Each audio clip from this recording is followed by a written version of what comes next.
Let's get going.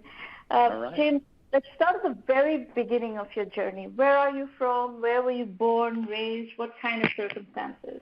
Yeah, so I was born in Southern California, but I grew up in a family that moved around a lot because my dad worked in the automotive industry. And so every few years we would change locations, and that put me in Seattle, in Southern California, in the Carolinas, and ultimately in Florida. And so, that watching my dad worked for the same company for his entire career. And, there were ups and downs of that business, of course. And so I saw that sort of translate to my dad in terms of, very long hours, quite a bit of uncertainty. And I picked up on that as a kid. And, early on, I had sort of made up my mind that if this is how it is, if this is what, I had just assumed that all parents, all adults were experiencing that same thing, then, I might as well be in control. I'm capable of screwing it up for myself. I don't need other people to do it for me. And I think, that impression left, I didn't appreciate that until I looked back on it. But that upbringing, sort of moving around the country and, seeing my dad sort of deal with that was influential as I started to think about my career choices. Mm-hmm. What did you do for education? So I was a dual undergrad in economics and accounting. So that's just a terrible combination, by the way. I don't recommend anybody put those two things together. Where was that? At Florida Atlantic University, which is a state school here in Florida, in South Florida. Okay. And, they're both independently interesting and they're both independently valuable, but they stretch your brain in opposite directions. So maybe that's a good thing. I'm not sure, but it sure was a lot of work. But, it did influence, my direction immediately out of school. The accounting degree did land me a job at one of the big accounting firms, and I immediately went into consulting. So I didn't stay in accounting very long. But I did get pulled into consulting because I had a really strong accounting background, and I got pulled into consulting, and that was my entree into technology, and it was really the delivery of technology, right? And so if you're going to be implementing financial systems and things like that, it helps a lot to understand the financial concepts rather than just look at it from a technical perspective, and that was sort of the door that opened for me. Okay. So what happens, step me through a little bit of your early career leading up to Zimit. Yeah, so within, as soon as I graduated, I got the job at one of the big firms, and I stayed there for just a couple of years, 2.5 years, I think, 3 years, something like that. And by 1997, I had co-founded my first company. And it sort of turns out that co-founding being the operative word here, because, I had a co-founder that is still my co-founder today. So we've been together for more than 20 years. And, I can speak pretty, my story is his story and vice versa, at least when it comes to our business. And so I felt, looking back, I've been very fortunate to have a partner that, we really enjoy. We enjoy working together enough that we've been able to stay together for 20 years, but we're different enough that we complement each other really nicely. And so in 1997, he and I co-founded a company called CPG that was a system integrator. So we were deploying large-scale software, other people's technology, and we also built our own products that complemented that, and we also built custom software when customers needed that to fill gaps and things of that nature. And we were we were primarily working with Oracle technologies, but not exclusively. And we were selling to the large, Fortune 500 companies mostly. And so from that point forward, my career has really been centered on the enterprise market, the enterprise business market. And so from that point, we ran that company for about 13 years. It wasn't a straight line. We went through Y2K and September 11th and the financial meltdown in 08 and 9. And so we although it was tough to go through those periods, I think we probably learned more during those downturns than we did when things were going really well. And that's probably cliche, but it really is the truth. You really do learn a lot more when things aren't going well than you do when everything's going, exactly according to plan. And so we ran that company for 13 years, and then ultimately we were acquired in 2010 by a large international company.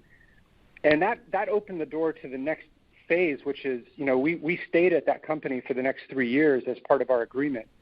But they allowed us to take over and run and manage the North American operation. And through a series of acquisitions and organic growth and a lot of effort, that became a pretty significant operation, over $200 million a year. And that was the first time I'd managed something at that scale. And that gave me a bird's eye view of what the services market really looked like at that level of scale. And that taught me a lot, and that really was the seed that planted for Zimit, which came, after we stepped down and took a little time off to rest and collect our thoughts. Zimit was born from that experience. So and when we were your services business was self-funded? Yeah, it was completely self-funded. We did not take on capital during that process. The thing about services business is that they tend not to consume as much capital. They don't build as much value. We have a whole methodology track called Bootstrapping Using Services. We have courses on this. We have, it's a tried and true method of bootstrapping. We see it all the time, and it's a very, very successful way to bootstrap companies. If you ever need help teaching that class, I can help you teach it, because when we get to the Zimit story, you're going to see that piece of it, that lesson show up in a major fundamental way. I have one question before we go to the Zimit story. We will pursue that angle for sure, but let me ask you something different. What was the scale that you got to with CPG before selling it? About $25 million. That's pretty substantial for a bootstrap company. And what kind of multiple did you get at the acquisition? So the multiple was about 1.5. Okay. So it was you and your co-founder who owned the company, right? We did. No, we had provided options and equity for our employees, so we didn't own 100% of it, but we owned the majority of the company. And a lot of those folks showed up when the Zimit story kicked in. A lot of those people showed up again. So, taking care of people along the way is the right people is extremely important, and that's something that we've really focused on from the very beginning. Very good. So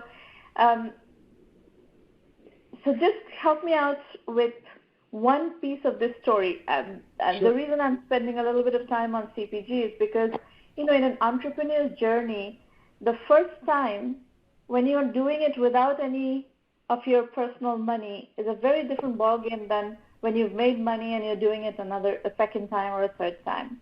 So by the time you come to Zimit, you have money. So it's a different situation, different starting point. So actually, the bootstrapping using services story is really important in CPG. How did you get your first customer, and what got you that first customer? Well, it's a great story, right? So Ali and I, my partner and I, were both employees of our previous companies, and we met on a project that their company and our company were working on together. And so we started to convince ourselves. I mean, we were in our mid-20s, right? So you can convince yourself of a lot of things at that age, and we started to convince ourselves that we could make it on our own. We could actually go compete with the companies we work for, even though they were billion-dollar organizations. And the way we did it was, looking back, was pretty interesting. So at that time, if you were a system integrator, services company, you largely defined your company by the technology that you were aligned with. So if you were an SAP implementer, that was the definition of your company. And what we said is that what's missing in that is that if you're implementing Oracle or SAP at a bank, or you're implementing SAP at a manufacturing company, these are fundamentally different things. Very different. So what we did, but I think that thinking has come through into industry now. People are looking for not just technology expertise, but also domain knowledge. Yes, but in 1997, it was unheard of. It was not the case. That is correct. So in 1997, your insight was you needed a vertical specialization and a technology platform specialization, and you could go on your own with this other guy who was your co-founder. In that order. in that order, and that was the key. So we really did, at that point, we had both focused on the supply chain-centric industry. So anything from, taking orders and quoting and inventory and scheduling and all that, we really did understand that stuff, and I understood the financial side of that really well. Mm-hmm. And so when we went to market, that's what we led with. So the very first customer was somebody that was implementing technology, and they were specifically looking for people that had expertise in the distribution industry for that particular technology. Mm-hmm. So Ali, my partner, had an opportunity to go meet with that customer, and he said before he left, if I can get the customer to agree that they would go with us, that you'll leave your company, and we'll go in together. So I said, sure, we'll do that. So I'm thinking that there's zero chance of this happening, right? Well, he comes back. We had business cards made up, the whole 9 yards. Sure enough, he comes back, and he's like, yeah, they want to go with us.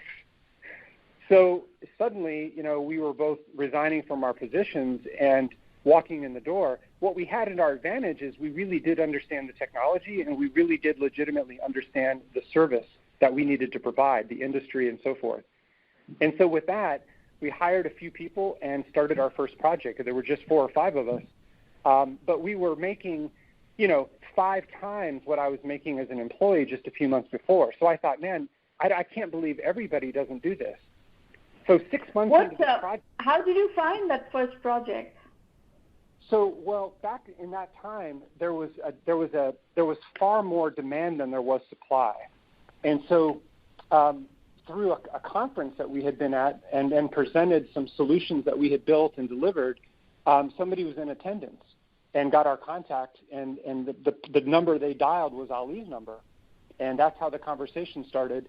They invited him up. He talked about the solution that we had previously implemented independently of that time through our companies, and displayed an incredible amount of knowledge about the topic, and far more than they had talked to anybody else. And knowledge and expertise is what you're really buying. So they were all in. And they had gone through 2 or 3 different implementers and failed. So it was a combination of being in the right place at the right time, and also having a lot of expertise to offer. And how did you market from there on to $25 million in revenue? What mm-hmm. marketing strategy did you follow? Well, there wasn't one. There were several, and we learned a lot of lessons. So the very first thing that became obvious is that we were very good implementers technically, but we knew nothing about running a company, and literally. And so the first thing you realize is, how are you going to sell new deals? How are you going to bring in new customers? And so what we thought was, you go knock on the customer's door. They've bought Oracle or whatever technology you're implementing, so you go knock on their door and get their interest. And that proved to be completely unsuccessful. It was very expensive, took a long time, it was terrible. So what we realized is that the more efficient way to do that was to put ourselves inside an ecosystem where we added value to the ecosystem, not necessarily to the end customer. So what we did is we started marketing everything to Oracle. And so when Oracle's selling their technology, they need an implementer to come along for the ride. They have to often propose an implementer or suggest an implementer. And when we made that turn, and we also focused ourselves industry-wise and geographically to make the market as narrow and as specific as we could possibly make it. And that was very different than what the other implementers were doing. Everybody else was still focused on, if there was an Oracle deal, we could implement it for anybody. And we said, no, only call us if it's a supply chain deal. So immediately over time, our brand became very clear to the Oracle ecosystem. And from there, the rest of the story just became a more sophisticated version of that approach. Okay. So now, how did the acquisition happen? So we would occasionally get, solicitations from bankers or whoever, are we interested in selling the company? And we would always entertain it to sort of get a sense of what the company was worth and what's going on in terms of acquisitions, but we never took them very seriously. And one day I got an email from a banker in New York that said, I've got a client that's looking to make an acquisition in the United States for a company that has these criteria. And I thought I was being punked because it was like Ali had written it about us. It was that specific. And so that caught my attention because it was very specific. at the same time as that's going on, you know, I handled all of the go-to-market approach, and we had decided to move from the mid-market to the enterprise market. So rather than $500 million companies, focus on the $5 billion companies, because we wanted the much bigger deals, that much longer relationships. Now, when we made that transition, that took several years to pull off. When we made that transition, we won deals, but we won fewer of those deals. And I ran into two problems that I could not resolve. I didn't know how to resolve them. The first was I was competing against companies that had huge offshore capabilities. So they were able to blend their rates down so low that I couldn't be price competitive. The second problem was the deals got much, much larger, 10, 15, 20, 25, $40 million. And that was more than the revenue in our company. And I couldn't invent revenue. So on more than one occasion, we would be told, you guys are clearly the best. You clearly have the most expertise, but we just can't take the risk of picking you because, you know, the contract is 50% of your revenue or whatever. And so those two problems I could not resolve. And that was the first time in my career I felt resigned that, you know, I may not ever be able to fully resolve these two problems because I couldn't go build an offshore practice. You know, that would take tens of millions of dollars to be competitive, and I didn't have that. But when the acquisition offer came along, the first time we met with the CEO, he came by himself. This guy had built a $500 million a year business. He was humble. He was smart. He was genuine. And he made us an offer we couldn't turn down. And he allowed us to... And who was that company? The company was KPIT Technologies. Is that Ravi Pandit? Well, it was Kishore, but it wasn't Ravi, but it was Kishore. Kishore, okay. All right, very good. Okay, so now you have sold your company, and what year did you do this transaction? 2010. 2010. So 13 years, $25 million. You and your co-founder maintained full ownership. And how long what was your earnout? How long did you have to stay, or whatever was the term of staying on? Yeah, 3 years, and we stayed a little more than that. So somewhere between, I left first, and then Ali left about 6 months later. So about 4 years total, end to end. Okay. So 2014 is when you left KPIT. That's right. Mm-hmm. What happens next? What happened next is we took a few months off, and you know, we had sprinted for 16 years without much of a break, to be frank. Mm-hmm. We had gone from zero to managing a $200 million global operation with, you know, Cummins and GE and Weatherford and large international customers, very demanding. And so we took a few months off to collect ourselves and to rest. And then Ali and I started having lunch together, and we said, well, you know, what do you want to do? Or what do you want to do? So it quickly became, what do you not want to do? Because we knew that the one thing that we knew how to do inside and out was to go start another services company, but we just didn't have the passion. We knew that we could start up another company and get to $5 million pretty quickly, but we just didn't have the fire for it. And so we decided to look at what we know and see if we could make a contribution. We had built a lot of software, so we knew how to do that, but we had never taken it as a software as the sole product. And so we started looking back at what we knew best. And what we knew best was the services market. And you know, what we recognized was that the software that had been built for the supply chain market had decades to mature. And so we had a lot of experience with orders and order management and quoting and configure price quote and all that kind of stuff. Mm-hmm. But when you got into the services market where we were, literally without any exception, it was all universally being done with spreadsheets, even at scale, even at hundreds of millions of dollars or billions of dollars in sales. Yeah. It was all. And so in the supply chain world, you're taking an order or giving the customer a quote, and it's tied to inventory, parts, and whatnot. But in the services world, you're doing the exact same thing, but it's just tied to people. And so we decided that we were going to tackle this problem and use our supply chain experience and our knowledge of how quoting is done in the services world, and we were going to build a product, and we were going to take it to market and be the first ones to ever do that. And that's That's largely the story of Zimit.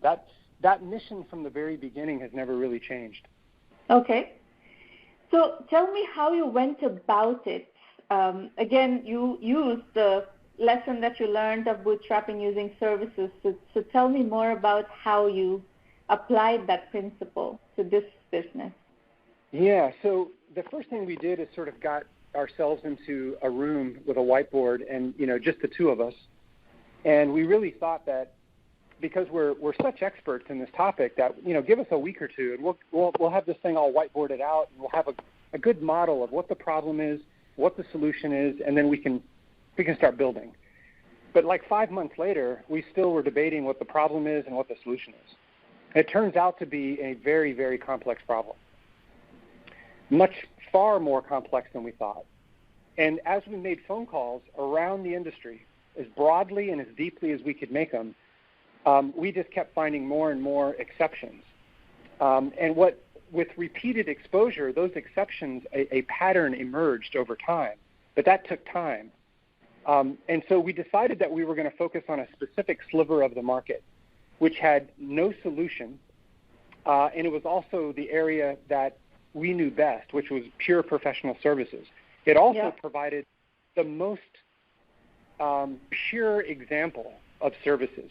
So what we were motivated by wasn't just professional services, but we recognized that the world was shifting towards everything being sold as a service. So if you're selling anything, hardware, software, services, managed services, it would all be sold as a service.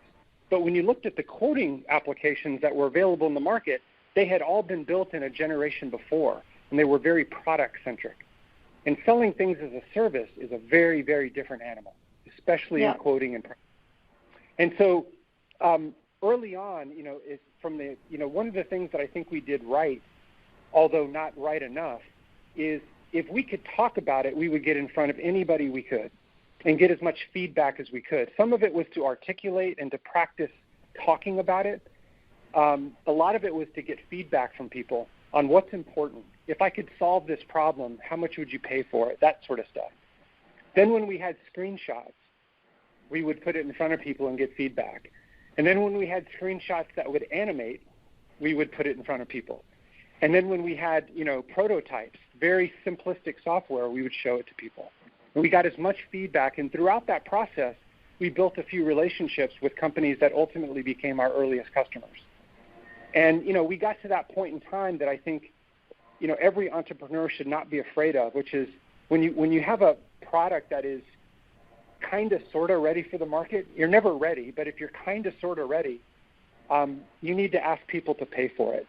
Because that teaches you so much. There's so many lessons in what can be learned about that. Not only does it help fund the company, but what's the price of the product? What is it worth? How bad does the customer want it? Does it really solve a problem? Is it a nice to have? Is it a need to have? Where do you fit in their thinking?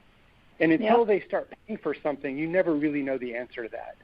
And so we tried to get to invoicing a customer as fast as possible, so that not only would it help fund the business, but that we could distill that information and use it for the next, for the next turn. So how many customers were part of your early, discovery process in a services mode? So there were probably 15 or 20 companies from one end of the spectrum of the other. Not all of them became paying customers for one reason or another. But from that group, we were able to get maybe 3 or 4 early customers that adopted the software and deployed it, essentially. And what was the profile? What was the profile of these 15 customers that you went after in the beginning, and what was your thinking in choosing them, and how did you go about finding them, etc.? Yeah, great question. So we made an early decision to go after large enterprise companies. And the reason we did that was they have the biggest problem. They're also the most sophisticated buyer. So they know that the market is not teeming with solutions. They know that what we were introducing is unique. And so if they were committed to solving the problem, they would be the most likely to spend money with us if we could de-risk it enough for them. If we could take risk off the table, they would be the most likely to partner with us. And so as opposed to the mid-market where, they sort of need a mature product that shows up ready to go. And so we decided to work on the sort of the medium and large enterprise market, and we focused our energy there, and that turned out to be, a game-changing decision. Right. So now, although a very difficult one. What was the reason? The ones who did not convert into paying customers, were you able to figure out why they didn't? Absolutely. In some cases, the industry fit wasn't right. So there were a couple of engineering firms in there, and they have sort of their own unique requirements. And even today, that is not a target market for us, so we do not focus on that market. In some cases, there were some companies in there that turned out to be too small, and that's what validated our decision to focus on the large market rather than the small market. One or two companies, the contacts that we had, et cetera, changed positions, and there was we could never re-engage the right people, so the momentum was lost. There were one or two examples where they just couldn't get comfortable with an early stage company. And so we increasingly whittled that list down to a small number of companies that were early adopters culturally, really serious about solving the problem, and very interested in getting behind and sort of shaping the solution and being part of that journey.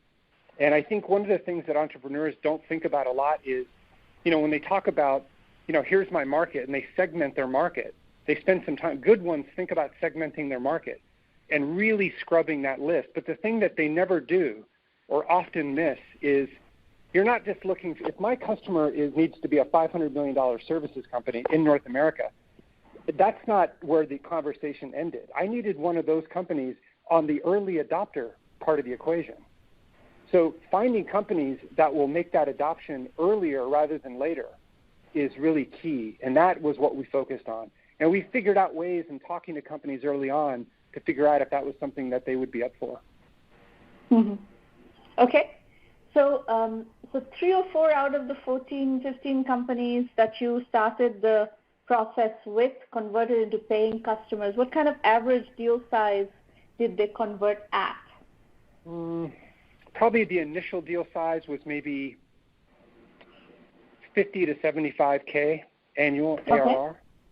Yeah. And what time frame are we talking from the proof of concept or the services project mode to becoming paying customers? So paying customers really showed up in 2018. 17, maybe, I guess there might have been one early in middle of 17, but in mass, as we're describing it, really showed up in early 18 is really when that started. So from a bootstrapping with services methodology point of view, did you structure these 14, 15 deals as paying services projects? Absolutely. So this is where the services background really changed everything for us. So we showed up to the game a little bit naive about software because we had never built a commercial enterprise scale software at this level, with this level of sophistication, or with the technologies that we were working. So we were on a very steep learning curve for the first few years. But the one thing we did know how to do was deploy software and manage a services business. We knew how to do that inside and out. Right. And so what we did is when we worked with these are large enterprise customers, they realize there's going to be a deployment. They realize that there are professional services involved, and we charged for it. We charged less than they would otherwise be paying from Deloitte or whoever. So we looked inexpensive for them, but for us, that cash flow is probably the single reason why, financially speaking, we've been able to do what we've done.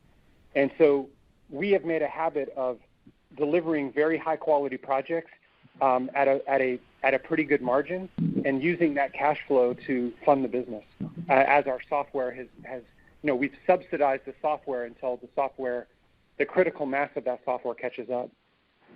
Okay. So let's start talking about revenue growth. As you were starting to find product market fit and the product was becoming, going beyond the services mode into a productized version, how was the revenue ramping up? So it grew very quickly, right? So as soon as we put our product out into the market, we found a couple of different avenues, a couple of ponds, if you will, where our target market tends to congregate. And it took us a little while to figure that out, but we finally figured out certain conferences and certain venues online where we could do blog posts and things like that. Yeah. And immediately, as soon as we put the product out, we just got overrun with demand, just right off the bat. Not all of it was going to translate into immediate revenue, of course. These are sales cycles. But we just got overrun with so much demand. And we had a hard time processing it because these are large companies mostly, and we had a few number of people. So trying to manage the sales cycles took more capacity than we had. So we had to be very good and very clear about who was going to be focused on and who maybe is not the right customer, and treat it accordingly. So we shifted our energy to the biggest, most interesting, best fit for us from our perspective. And we put all of our energy there, in between starting at 18 to 19, 19 to 20, and now 2021, we've had, hundreds of % growth every year. And what was that sweet spot that you identified, and why? What was the analysis of the sweet spot?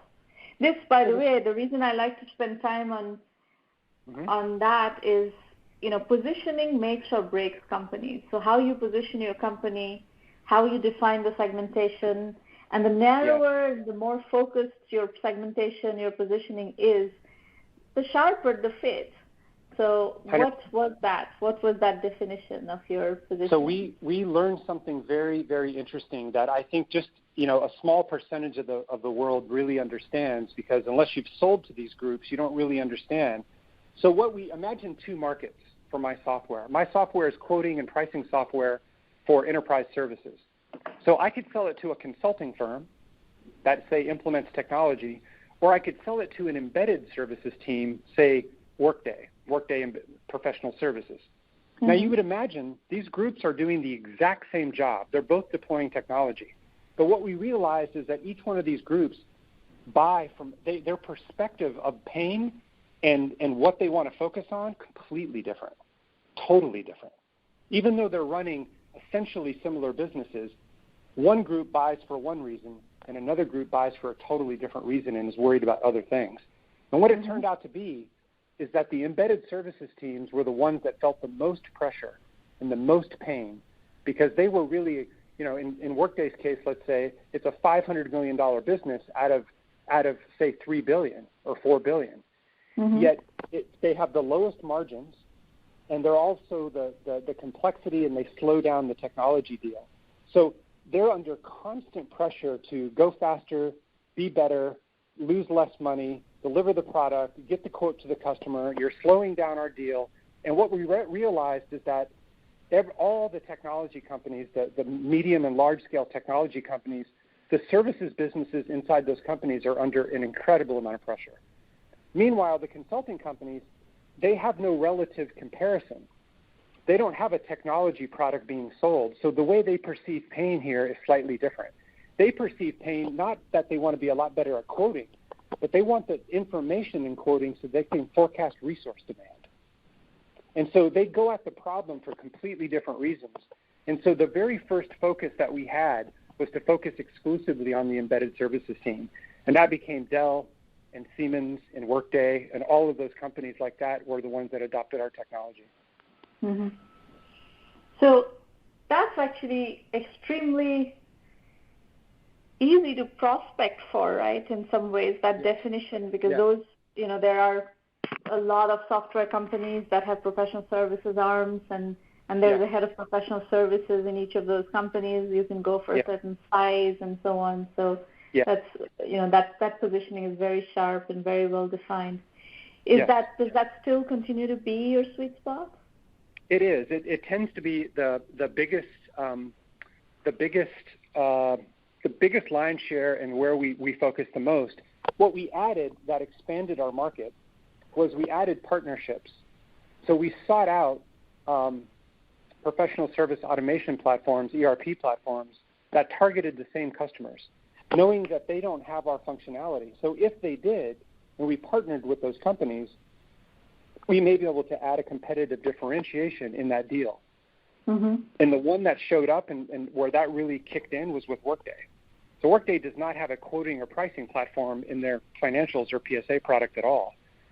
And so when they were competing in the market, in some deals, the customer said, hey, well, I don't want to just implement Workday and still have a bunch of spreadsheets.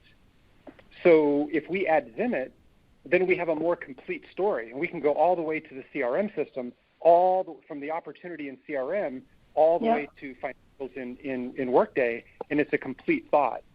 And that broadened our market because Workday is outselling deals to consulting firms and all sorts of services companies, and that broadened our market, and I was able to draft behind a much, much larger player that's doing a lot of the heavy lifting for us. Mm-hmm. So are there other players like Workday that you have partnered with? We have. We've partnered with Financial Force as well. So I wanted to be in two ecosystems to start with. I don't have the manpower to have more than that, really. Because if you're going to form a partnership, you have to be committed. There's money involved. There are people. You have to really do it. And so we picked two ecosystems. One was Workday, because they are essentially a services-centric company. They're focusing on non-supply chain-centric industries. And the other one we wanted was we wanted something in the Salesforce ecosystem, and that turned out to be Financial Force and their PSA product. And they're easily the most dominant PSA product, in that ecosystem, and we've formed a really good relationship. And some of our largest customers have come from that relationship. Okay, very good. And how many people do you have? About 65. 65. And what level of revenue have you gotten to so far? So I don't want that to be made public, because we do keep that private, but we're in the 10 million range. Okay. So what should we report it as? I mean, our threshold is 5 million plus, so to be even featured, you're 5 million plus, but you don't want us to report you as a 10 million plus company. I mean, you can. If it doesn't matter. We try not to get into specifics on that. We can just say can report it as a over $10 million in revenue. That's right. Company. There you go. Yeah. Perfect. And is there any outside financing, or you purely bootstrap with services? So we bootstrapped it with services for the first few years, and then we brought in, we did a small angel round for $1 million in spring, I think March of 2019.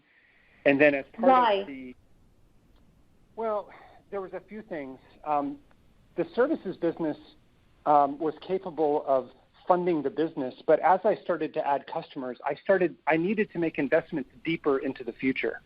Mm-hmm. And so when we first got going, it was when a customer deploy, almost like a project-centric view of the world. That's fine for the first few customers. In fact, I encourage all entrepreneurs, all founders to take that approach initially. But after a while, in order to continue that growth, instead of having one customer, you go to 2, and then 2 to 4, and 4 to 8, et cetera, particularly with large enterprise customers, needs pop up that require you to make investments deeper into the future. And that went further out than the cash flow from our services could provide. And so as a function of that, we decided to take $1 million in capital to sort of accelerate and plug some gaps in the company and bring in some new people and things of that nature. Still only $1 million, not a huge amount of money, particularly in enterprise software. And then what we were not planning to do, but it got presented as an opportunity, was later in 2019, through that relationship that we had built with Workday Ventures came along, and we're very happy with the type of work we were doing, and made an investment in the company as well. So in the 1 million angel round, did you and your partner participate? We did not. You did not. Interesting. Okay. And how much money did Workday Ventures put in? $2 million. $2 million. So the total capitalization of the company is $3 million. That's right. Terrific. So very, very capital efficient, strategic way of building the business. Yeah, like services, like you had mentioned, services, a lot of companies will bootstrap when they're in a pure services business. The challenge with enterprise software is that it becomes very capital intensive in the front end. And so, balancing that, we use services to balance that, and we tried not to give our software away either. We tried to really sell value and really work with the customers, and the combination of that. We are very big fans of building enterprise software companies using services as a bootstrapping methodology. So I think the story that you just shared is a textbook case study of exactly what that methodology is that we promote constantly. I got to tell you, you're one of the few people that I've ever heard that from, because when I have entertained the idea of venture capital, and I haven't found a single VC that they're just diametrically opposed to it completely. And if I were giving advice to an early stage founder that was just in the beginning stages, I would tell them that services business is their lifeline. It's not just the capital, but it's also you're as close to that customer as you can possibly be. The lessons that you learn from deploying your software is everything. Customer intimacy, absolutely. If you follow my work, you will see I am very contrarian on a lot of methodology elements of how to build a venture, and that's all based on case study work. I'm not pulling this out of, the hat. I have talked with thousands of entrepreneurs, and the methodology that we have built in 1Mby1M is a proven methodology that is supported by case studies and is validated by entrepreneurs who are using this methodology. So we have bootstrapping with services, we have bootstrapping with a paycheck, we have bootstrapping by piggybacking on SaaS platforms. All these nuances of bootstrapping are all tried and true methods. 100% agree. And the only other person that I ran into was Mark Peek, who is the former CFO at Workday. He now runs Workday Ventures. And when I told him my frustrations with maybe looking to raise capital and the feedback I'd gotten from the venture capital community, he told me, he said, "Oh, James, just ignore all that." He goes, "I took Workday public, and we were doing about 85% of all of our implementations ourselves." He said, "Just put your head down and run the business. Don't worry about it." There's a whole, bias in the venture industry that needs to be ignored. That is exactly right. Completely. So, all right. Well, it's a pleasure speaking with you. We will definitely look forward to covering the story, and let's keep in touch. I wish you all the very best. Thank you very much. Appreciate it. Bye, James. Bye-bye.